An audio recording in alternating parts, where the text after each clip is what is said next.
How much money do you need to have and how much money do you need to make in order to get started at like an entry-level purchase in Manhattan?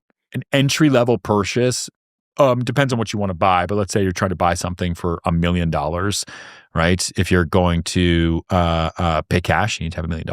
If you're going to get a loan, typically you'd want to put down at least 300 grand, right? If you can, right? So you're borrowing 70% of that purchase price.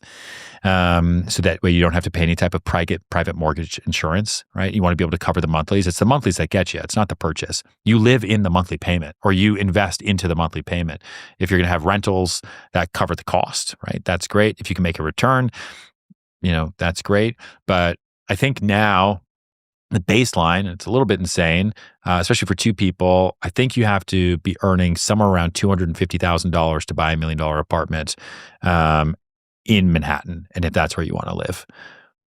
Yeah, especially considering the HOA. Yeah, the HOA, which are in New York City, they're called common charges, plus the real estate taxes, plus everything else. Like you just said, there's always something that comes up. The refrigerator breaks. It's 10 grand for a new refrigerator if you want a nice one. It's nuts. Yeah, I was speaking to a friend of mine. He is renting a place in Manhattan and he wants to buy it from the seller. Yep. And the problem is that he needs to like get approved, not only like the financial getting approved from a lender, but also board package. He has to get approved by like the local board in the that building. manages, the building. I had no idea that was a thing. Yeah. Oh, really? No. Every residential building that you buy into, other than a townhouse, because you're buying the house in New York City, if it's a condo, you have a condo board. And if it's a co-op, you have a co-op board. The co-op board can turn you down for anything. They don't have to tell you why. They don't like the color of your eyes. You could have $100 million in the bank. We don't want you in our building. And they'll give you your money back. And the seller can no longer sell to you. That's a co-op board. A condo board can't do that. They have the right of first refusal. So if they turn down a purchaser who's verified and qualified, they don't have to sell to you, but then they do have to buy the apartment from the owner at the same exact price, which has happened like a couple times in history. But you do have to fill out a massive condo application. Oftentimes it's 2 years tax returns. Whoa. It's reference letters, both professional and personal. Who's going to be there? Are there animals? Are there kids? It's a lot. Now, is that because that one person could affect negatively the value for everyone else? Like if they're throwing parties with like 20 people in there all the time? 100%. Okay. In part two, it's also, it's another form of checks and balances. You have to remember, it's New York City, right? And everyone shares the same front door. You all have your own individual doors, but you all share the same front door. And so there's background checks, there's credit checks, and it doesn't often mean that the person's not going to be able to buy it, but it does create a barrier of entry that for someone who probably shouldn't be in the building or probably shouldn't buy it, they're not going to want to do that board package. So they just don't. In new construction where you're buying from the developer, that's the one time you can buy an apartment building where you don't have to do that application process, but you do have to have the money. The problem is that his is a co-op and the seller, their hopeful seller, bought it during like 2020 when rates were really low. And so I told my friend, I was like, dude, you should just try to do this sub 2, or you should try to do it like a seller finance. And then the seller was like all down for that. But then the co-op they just don't allow it. Yeah. And you can't, unfortunately, what would totally change the game is if you could assign residential interest rates the same way you can in commercial. In commercial, you can assign the rate. In residential, you can't. So that would be, that would change the game. I always thought that you should be able to take your mortgage with you. Yeah, you can't buy do that. Something else. No, they want that mortgage recording tax. Of course. Like in New York City, the mortgage recording tax is 2% of the loan. It's 2%? 2% of the loan amount, 1.925% of the loan amount. So the right to get a loan in New York City, if you get a loan of $1 million, right, it's 20 grand at the closing table just to, what do you mean? It's New York City. Everything's taxed. Like it's just, and taxes are only going higher, man. Yeah. The mansion tax goes up to 4% in New York City now. In LA, it's intense too, right? Yeah. You got that luxury tax that I think over $5 million is 6%. Mm-hmm. Yeah, man. Great politics. Who there pays too. the transfer tax?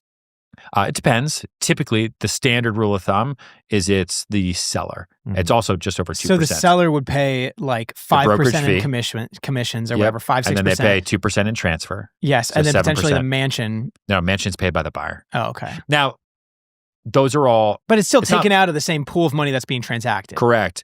But the oftentimes, sometimes, especially in tough markets, people will pay different parts of closing costs. Like if you buy new construction and the developer really wants to sell, they'll say, all right, so this price, I'll pay the transfer taxes of the developer, I'll pay your mansion tax, I'll do this, I'll do that, I'll give you 6 months of common charges, because it's all about the net price. And the buyer wants the absolute best deal possible. So sometimes, but because it's all about the net, the buyer is paying all the fees anyway. It's their money that they're giving in exchange for the apartment, right? Or the home that is then being used to pay all those fees. So it's just net. Is that cost going to come down over time, do you think, with like ChatGPT and AI maybe taking over some of the real estate agent commission work, that maybe it's whittled down from 5% down to 2%? Or like you have an AI agent of some sort that like does a deal on blockchain. If you can find me a qualified person who, even with efficient work, will do it for 2%, by all means. And they've tried it. Every firm has come into the United States to try to create discount brokerage. Redfin collapsed, Purple Bricks collapsed, left the city. Like there's so many people have tried it, and it's absolutely possible. You can do it. The service is okay. But the best people work for the biggest incentives. And if there are marketplaces where sellers are willing to pay 5 or 6% or more to get the best people, that's where they're going to go. Compass was Urban Compass. They set out, they raised their first initial set of funding to break the brokerage system because they had neighborhood experts who were fee-based people, right? To create lower commission incentives on sellers, right? It was all fee-based. It was great. I'm not going to work for an hourly wage, right? I'd rather work for free with bigger opportunity. And consumers would rather pay nothing until the end. So how often do you see it where a Zillow agent brings in a buyer to like a luxury building? A lot. That's why Zillow makes all of their money.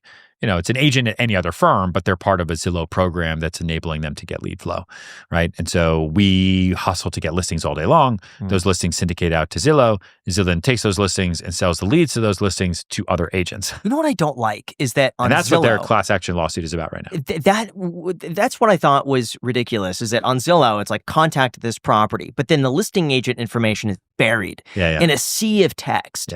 And I remember recently a buddy was looking at a place in Vegas and says, hey, could you come with me and see this house? And so we pull up to this house and this dude shows up.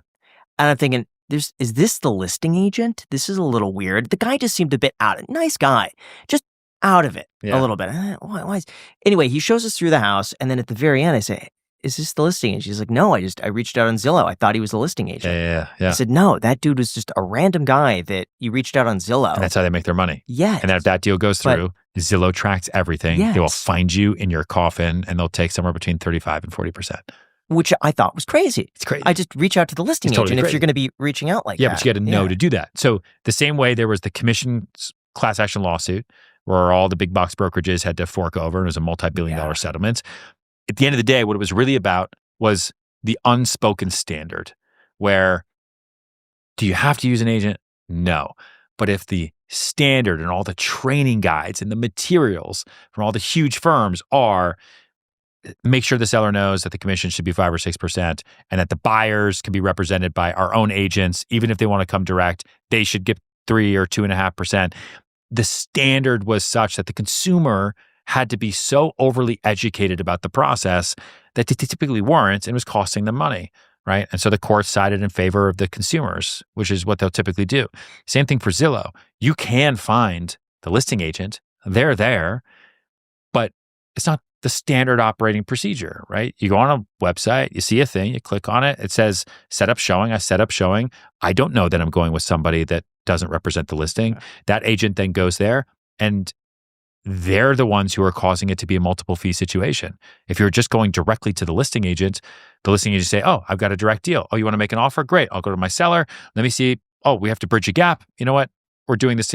I'm a good person. And all of a sudden you've got a deal done for less. So it's not necessarily the brokerages. A lot of it is from the aggregators who make tons and tons of money on listing commissions too. Yeah.